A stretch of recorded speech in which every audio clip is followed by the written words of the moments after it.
Hello, everyone. Welcome. I'm Stephanie, one of the co-founders of the Inspired Writer Collective, and I'm here with my other co-founder, Elizabeth Wilson, and we're gonna get to know her today and learn a little bit more about her writing. So here we go. Uh, Hello, welcome. Hello. So tell us about the writing project you're currently working on. I am currently working on a memoir with the working title of Lonely Girl. And can you tell us a little bit about what your memoir is about? So it is inspired by my struggles to find community through all of my different moves and transitions in life, a lot of different identity shifts from careers, my queer identity, my sober identity, my ventures into motherhood, and all the shifts that came with that, and trying to find community that supported all those different aspects of my identity and my struggles with that. And ultimately, my journey through self love and self value that were precipitated by my divorce. And what inspired you? It obviously there are a lot of stories from your life, but what got you started on writing your memoir? What inspired you to get started? So I always thought that I would write a memoir, but I imagined it would be much later in life, which I think is a pretty typical thought that most people have, that you're too young to write a memoir in your, mid 30s. But my sister approached me one day with a 30-day writing challenge that she had signed up for. And so I said, why not? And so I just started outlining it. It was originally a sort of more self-help memoir blend when I first did the very first rough draft of the book through that 30-day project. And it has definitely evolved since then. Now it's 100% memoir, and I've gone through multiple rounds of editing and still have more to do. But that's how it got sparked. The idea got sparked to actually start writing it. And what is the status of your project today? You mentioned that you're doing some editing. Are you deep into that, or where are you now? Yeah, I'm pretty far into the meat and potatoes of the editing process. When I got divorced, that sort of changed the direction of the book to a degree. I had written what I would call at least where I thought the book was going to go through April. I then took a break over the summer when I was home with my kid, but then got divorced during the summer. So then I've done some um, editing where I changed the flow of the book. I added a bunch of newer stuff to the end of the book. I built in some stories to make things make more sense that I had avoided writing initially. So there's been a lot of rewrites. I'm pretty much through the rewrite section. I have to, because I've reordered and made the book chronological versus group by themes. There are still some transitions that I need to rewrite, but other than that, I'm just about to get into the nitty-gritty editing portion of it.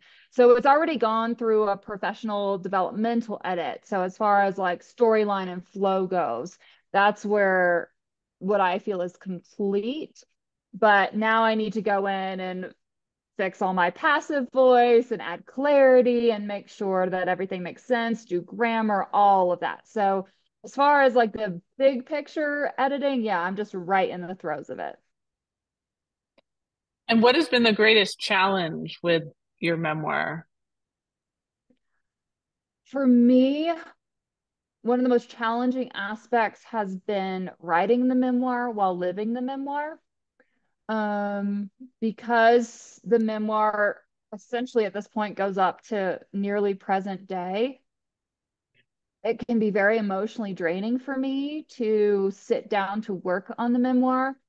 Whereas I would love to have a really ritualistic habit of sitting down to work on it, I really have to pay attention to just where I'm at emotionally because it's very draining.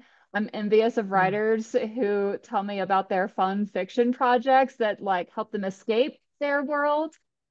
Because in writing a memoir, I'm having to dig deeper into mine. My therapist says I'm basically putting myself through exposure therapy. And how do you hope to publish your memoir?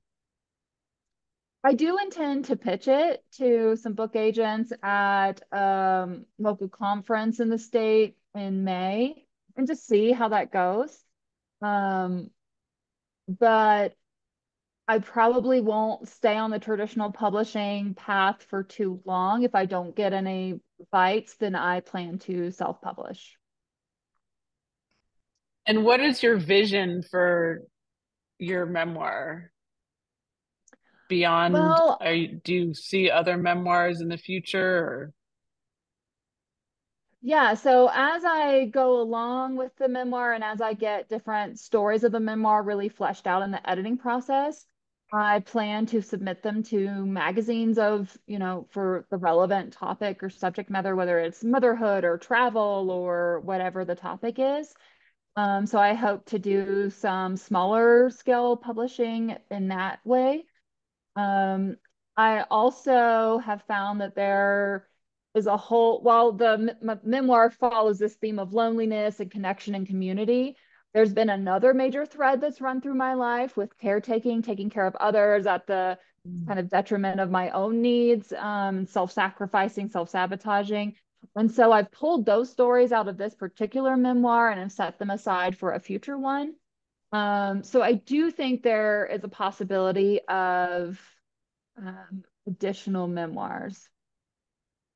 But otherwise, I'd love to help people, figure out how to tap into their own stories and find those threads, find those commonalities, find those areas of growth and write their own story. 'Cause I get so much inspiration from reading other people's stories. yeah, there's definitely a lot to gain from that. And you definitely have so much to offer others who want to write memoir for sure.